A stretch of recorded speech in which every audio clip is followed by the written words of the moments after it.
Les caves d'affinage de l'abbaye de Maretsu jouent un rôle capital dans cette phase de maturation. C'est là, pendant près d'un mois, que les fromages y seront affinés. Ces caves ont des particularités, c'est qu'elles sont toujours dans un état assez traditionnel. C'est vraiment ici que le fromage va réellement se transformer en un produit que l'on connaît au niveau de la présentation. En surface de cave, nous avons ici à peu près 1000 m² de cave et sur une année, on va traiter plus ou moins 2000 tonnes de fromage de Maretsu. Le fromage de Maretsu doit en grande partie sa spécificité à l'environnement des caves de l'abbaye.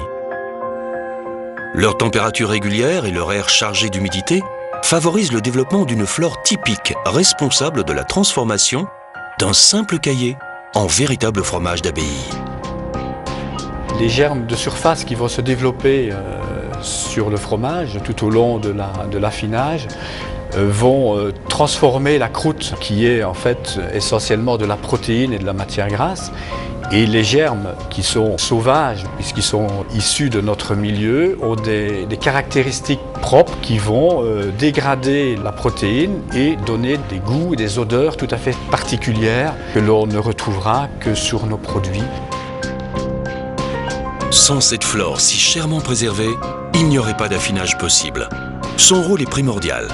L'atmosphère des caves est préservée de manière méthodique et soumise à des contrôles permanents. Le goût si typique du fromage de Maretsu tient autant au lait choisi à l'origine qu'à la méthode d'affinage propre à chaque fromagerie.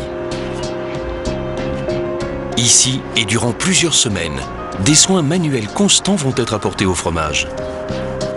On respectera un cycle bien précis. Commencer par laver les fromages les plus anciens et réutiliser l'eau de lavage qui contient les agents de la flore pour laver les plus jeunes. L'eau qu'on utilise pour ensemencer est puisée sur le site de Maretsu à une profondeur de plus ou moins 80 mètres et elle est assez riche en magnésium. Cette eau-là est traitée au niveau bactériologique et puis c'est tout, c'est vraiment de l'eau pure, sans addition de ferments, sans addition de sel. Tous les 3 jours, chaque fromage est lavé, retourné, avant d'être redéposé sur son support en bois.